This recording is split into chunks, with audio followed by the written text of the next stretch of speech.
Hey guys, this is lawyer Damini Sharma here. Today I will talk about the bills and its type and the procedure how मतलब कि कैसे कि bill pass होता है parliament में. And thank you for watching. Please like and share. So start with the table content. First of all we will start with the introduction. फिर definition देंगे हम बिल की. फिर types बताएंगे जैसे कि ordinary bill, money bill, financial bill and constitution amendment bill. फिर उनके प्रोसीजर बताएंगे ऑर्डिनरी बिल्स के. फिर कैसा मतलब उसका प्रोसीजर होता है मनी बिल का, फाइनेंशियल बिल का प्रोसीजर बताएंगे, कॉन्स्टिट्यूशन अमेंडमेंट बिल का प्रोसीजर बताएंगे विद ब्रीफली. देन हम इसके बाद एंड में देंगे जो प्रियोर मतलब कि जो कि प्रेसिडेंट की रजामंदी के द्वारा बिल पारित ही नहीं हो सकते. और एंड में देंगे हम इसका कंक्लूजन. So let's start. किसी भी कंट्री में जब वो लॉ बनाया जाता है वो गवर्नमेंट द्वारा वो डिफरेंट लेवल पर बनाया जाता है. मतलब डिफरेंट लेवल की ऑर्गेनाइजेशन पर बनाया जाता है. ये जो ऑर्गेनाइजेशन है वो यूनियन भी हो सकती है, सेंट्रल भी हो सकती है, स्टेट भी हो सकती है और वो म्यूनिसिपल पार्टी वाली भी हो सकती है, डिस्ट्रिक्ट लेवल पर भी हो सकती है. इनको गवर्नमेंट ने अलग अलग टाइप की उनको पावर और एरिया दिया होता है. तो फर्स्ट ऑफ ऑल हम अपने इंट्रोडक्शन में ये लिखेंगे और मुझे नहीं लगता इससे ज़्यादा हमें इंट्रोडक्शन में ज़्यादा लिखने की ज़रूरत है. So after the introduction we will talk about the definition. So what is will? A will is a statute in the draft of any legislative proposal and cannot become an act of parliament, thereby making it a law unless and until it gets approved by the houses of the parliament and president of India. यानी कि एक will एक ऐसा draft है या statute मतलब कानून का ऐसा एक पीस ऑफ पेपर है, लेजिस्लेटिव प्रपोजल है जो कि तब तक एक्ट नहीं बन सकता जब तक कि वो until it gets approved by the houses of parliament. यानी कि राज्यसभा और लोकसभा के द्वारा उसको अप्रूवल ना दिए जाए and the president of India.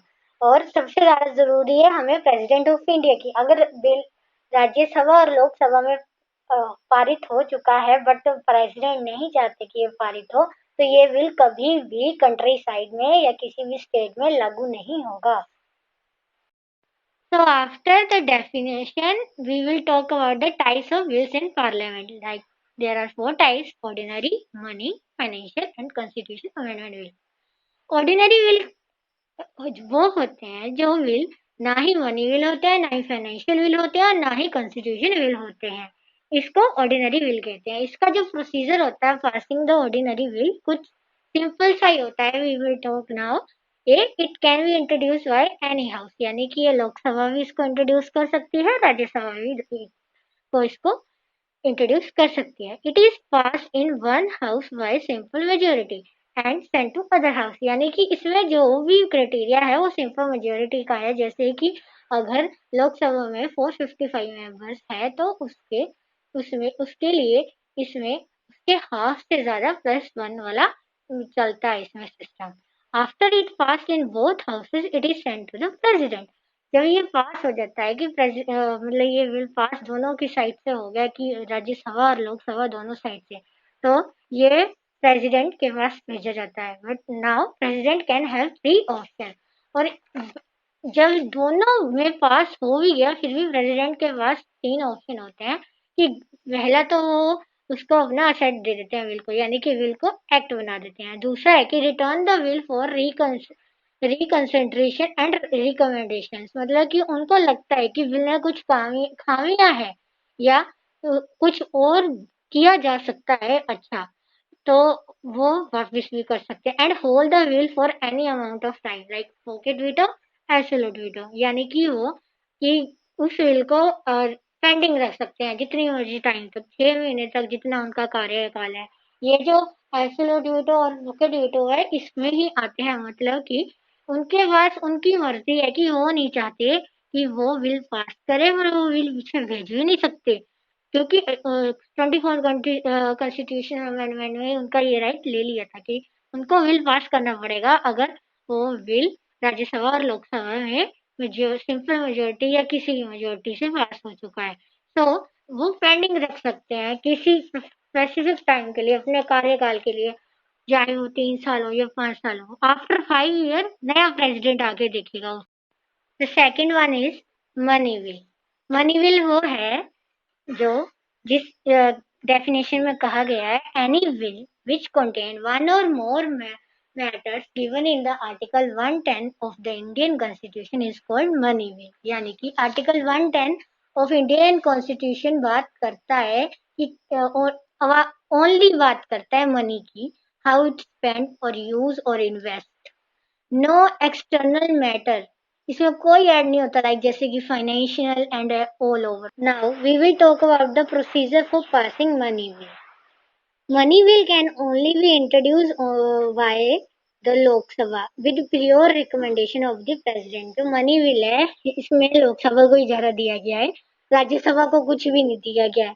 Rajya Sabha को लाइक बस तुम देखो, रिजेक्ट कर भी दो, हम कुछ नहीं कर सकते। And it is pass by the simple majority in Lok Sabha then send to Rajya Sabha. Rajya Sabha को भेजना तो मतलब एक इनकी बस वही है कि फॉर्मेलिटी पूरी करते हैं ये मनी बिल के लिए। Rajya Sabha can only give recommendation to the bill which Lok Sabha can accept और रिजेक्ट। मतलब वो रेकमेंड कर सकते हैं कि भाई तुम लोग देख लो इसमें ये खामी है, बाद में सिविलियंस को भुगतना ना पड़े। वो उनकी मर्जी है लोकसभा वालों की, करेंगे एक्सेप्ट की रिजेक्ट करेंगे। Rajya Sabha can not hold the bill more than 14 years. बस उनका देखने के लिए दिया जाता है कि तुम लोग पढ़ लो, देख लो, कुछ गलत ना हो, स्पेलिंग वगैरह मिस्टेक्स ना हो। तो अमेंड तो कुछ कर नहीं सकते अपनी मर्जी से। तो 14 दिन के बाद फिर भी बिल पास होगा। The president then has to pass the bill and can not send it back to the parliament for amendment. President को इसलिए एक्सेप्ट करना पड़ेगा क्योंकि प्रेसिडेंट के पास कोई और ऑप्शन नहीं है। जब 24th अमेंडमेंट हुई थी तो प्रेसिडेंट से ये हक ले लिया गया था, क्योंकि उसमें कहा गया था कि जो भी लोकसभा बिल पारित करके प्रेसिडेंट के पास भेजेगी उसको पास उसे करना ही पड़ेगा, उसको एक्ट बनाना ही पड़ेगा और कोई चॉइस नहीं है उसके पास।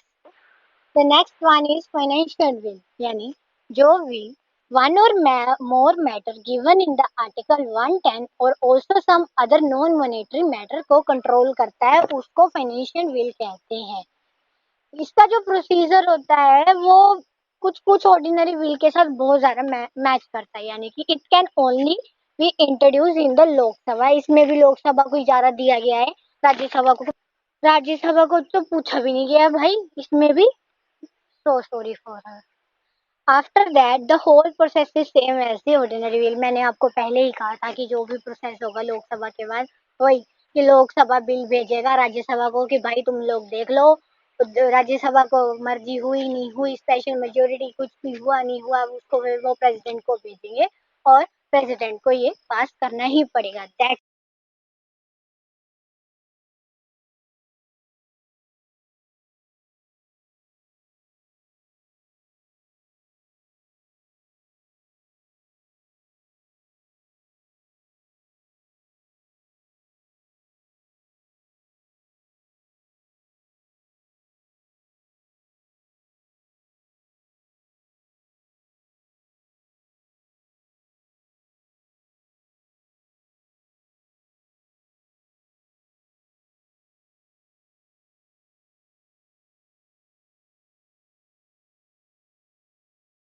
so now the last one is constitutional amendment bill। Any bill which suggests any changes to Constitution of India। It is mentioned in Article 368 that Constitution can be amended। यानी जो भी ये वो बिल होता है कि जो सजेस्ट करते हैं change in constitution of India.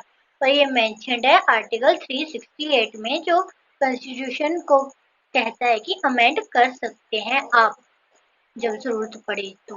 So now we will talk about the procedure of constitution amendment bill। कैसे होता है कि there are two cases होते हैं if it does not affect the federal structure, यानी कि ये हमारे फेडरल स्ट्रक्चर कॉन्स्टिट्यूशन को अफेक्ट ना करे। if it affects any changes in federal structures। So in case of constitution amendment bill which does not affect the federal structure, it can be introduced in any house, यानी कि लोकसभा में भी और राज्यसभा में भी। It has to be passed in both the houses of it special majority. You know the special majority was 2/3 method. It, it then goes to parliament who has to president मतलब parliament जो भी bill after the 24th constitution amendment act मतलब इसके बाद वो जाएगा president के पास जिसको पास करना ही पड़ेगा क्योंकि आफ्टर 24 कॉन्स्टिट्यूशन अमेंडमेंट एक्ट 1971 उसे रोकने का हक उससे छीन लिया गया था in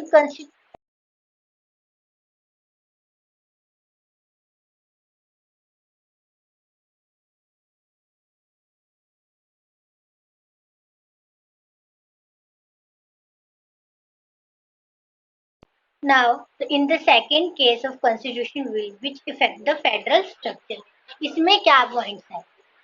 it can be introduce in any house ये भी सेम है कि ये लोकसभा में भी हो सकता है राज्यसभा में भी हो सकता है it has to be pass in the both the houses of special majority भाई ये स्पेशल मेजोरिटी के साथ पास होना चाहिए यानी कि 2/3 वाला method then it has to be ratified by the more than half of state legislature by simple majority यानी कि जैसे कि 29 स्टेट है तो मेजोरिटी होनी चाहिए 15:29 की यानी 15:4 14 की ऐसी मेजोरिटी होनी चाहिए हाफ प्लस वन इसमें हमने देखा कि इसमें स्पेशल मेजोरिटी के साथ साथ सिंपल मेजोरिटी है वो सिर्फ स्टेट लेजिस्लेचर के लिए अप्लाई होती है जो पहले तो लोकसभा और राज्यसभा में तो वहाँ पे स्पेशल मेजोरिटी चलेगा 2/3 वाला मेथड बट जब वो ratified by the half of state legislature के लिए आ जाता है तो वहाँ पे चलती है सिंपल मेजोरिटी यानी कि अगर 29 स्टेट है तो 15:14 की मेजोरिटी होती है यानी कि हाफ प्लस वन जो भी था 29 का हाफ उससे ज्यादा प्लस वन की मेजोरिटी सिंपल मेजोरिटी